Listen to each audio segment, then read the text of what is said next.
आज के इस केस स्टडी में आज एक ऐसे केस के बारे में आज हम जिक्र करेंगे। आपसे वह सिनेरियो आपके सामने रखेंगे।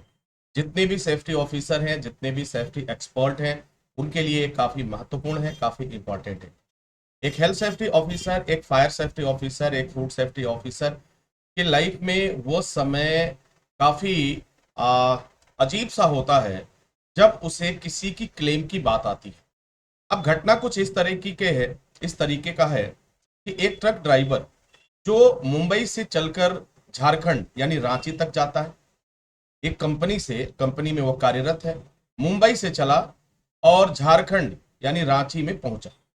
जब वो वापस आया तो नासिक में ट्रक में ही बैठा हुआ था, उसे हार्ट अटैक हुआ और उसकी मौत हो गई।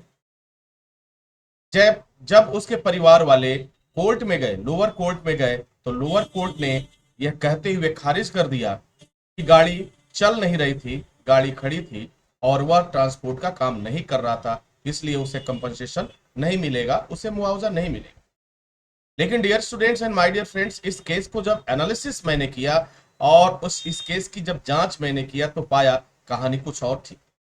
और हाई कोर्ट में जब इसे अपील किया गया और उस डॉक्यूमेंट के साथ, तो हाई कोर्ट ने क्या जजमेंट दिया वो भी मैं आपके साथ शेयर करूंगा।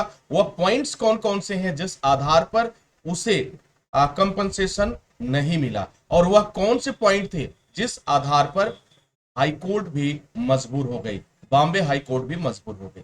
तो डियर स्टूडेंट्स, ये काफी इंटरेस्टिंग केस है और ये केस आपके लिए, आपके स्टडी के लिए बहुत ही मायने रखता है। तो जरा सोचिए, जैसे ही अगर हम बात करें कि एक ट्रक का ड्राइवर कंपनी में है तो ट्रांसपोर्टेशन का काम तो होगा ही होगा।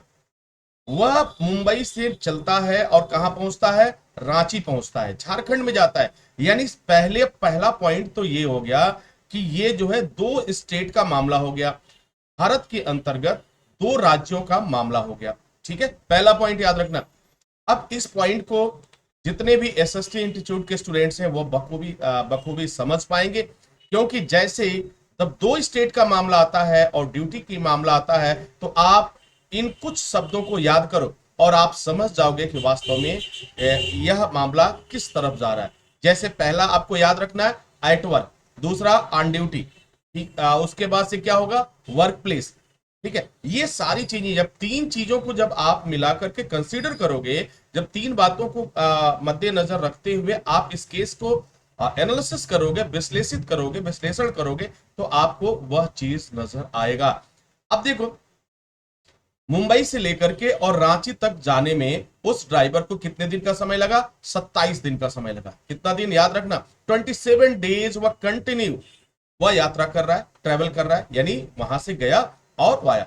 तो जाहिर सी बात है, अभी तो वह एट वर्क में है, और एट वर्क में है जो भारत का कानून कहता है और इंटरनेशनल लॉ कहता है कि जब कोई एम्प्लॉय, जब कोई कैंडिडेट एट वर्क में हो तो उसे उसकी क्षतिपूर्ति अवश्य मिलनी चाहिए और उसे क्षतिपूर्ति कंपनी को देनी होगी, यह लॉ कहता है। अगर हम इस बात को देखें कि जब लोअर कोर्ट ने इस आधार पे खारिज कर दिया, एक उसका क्लीनर था जिसे आप खलासी कहते हो, वह क्लीनर था। क्लीनर ने क्या कहा कि नहीं, हम लोग ट्रक में बैठे हुए थे, गाड़ी खड़ी थी, हम लोग बात कर रहे थे और अचानक इन्हें दिल का दौरा पड़ा और इनकी मौत हो गई।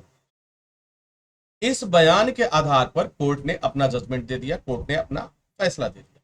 लेकिन जैसे इस केस को एनालिसिस मैंने किया, जैसे इस केस को मैंने देखा, तो उसमें दो बातें सामने आई। जरा सोचिए, ये जितने भी एसएसटी इंस्टीट्यूट के स्टूडेंट्स हैं, ऑफिसर्स हैं, आप सब लोग इस केस के बारे में एक बार जरूर सोचना। वो पॉइंट्स भी मैं बता रहा हूं, इसके अलावा और लोग भी जो इंटरेस्टेड हैं सेफ्टी फील्ड में, वो जरूर देखें इस बात को और जानने की कोशिश करें कि वास्तव में सच्चाई क्या। जब इस केस को एनालिसिस किया गया तो जरा सोचिए, वह ड्राइवर अगर मुंबई से लेकर रांची के बीच में जाता है तो किसके लिए जाता है?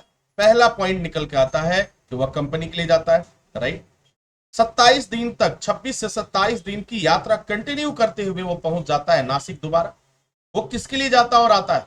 कंपनी के लिए, ट्रांसपोर्ट के लिए। अगला पॉइंट्स आपका जो है वो that is the most important points है जिस आधार पर हाईकोर्ट भी मजबूर हो गया। अब ये पॉइंट से बीच में जब हम बीच के उन स्थितियों को अगर मद्देनजर रखें, उन स्थितियों को जानने का प्रयास करें, जैसे कि अगर वह मुंबई से ट्रक लेकर चला, माल लेकर चला कंपनी का, और रांची पहुंचता है, उस बीच में क्या क्या होगा, क्या क्या स्थितियों से, क्या क्या परिस्थितियों से उसे गुजरना होगा, इस बात को भी जरा जानने का प्रयास करते हैं। पहला पॉइंट, तमाम तरह के टोल टैक्स पड़ेंगे। ठीक है, टोल टैक्स पर वो जाएगा, पेमेंट करेगा, तमाम तरह की गतिविधियां भी होंगी, उसे प्रॉब्लम्स भी होंगे। हर स्टेट में हर चौकी पर जब जब जिस सिटी से, जिस डिस्ट्रिक्ट से वह गुजरेगा, वहां आपको भारतीय पुलिस मिलेगी। कहीं मुंबई की पुलिस मिलेगी, कहीं उत्तर प्रदेश की पुलिस मिलेगी, कहीं बिहार की पुलिस मिलेगी, कहीं झारखंड की पुलिस मिलेगी। और आपको तो मालूम है कि भारत की पुलिस कितनी आइडियल है। हर जगह उसे बॉर्डर क्रॉस करने के लिए या फिर एक स्टेट से दूसरे स्टेट में क्रॉस करने के लिए उसे पुलिस को रिश्वत देना पड़ता है। वह भी एक तनाव का काम है, वो भी एक स्ट्रेस का काम है। और जब वह हाईवे पे जा रहा है, एक्सप्रेस वे पे जा रहा है, तो वहां भी उसे काफी तनाव है, काफी टेंशन में।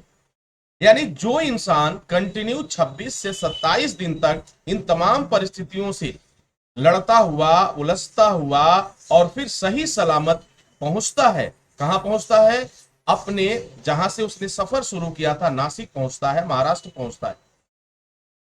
यानी 27 दिन का तनाव उसके दिमाग पर है। 27 दिन कहीं उसे पुलिस ने परेशान किया, कहीं टोल टैक्स वालों ने परेशान किया, कहीं कस्टम ने परेशान किया, कहीं आरटीओ ने परेशान किया। हर जगह कदम कदम पर वह परेशानी झेलता हुआ ड्राइवर अपने सफर को तय किया।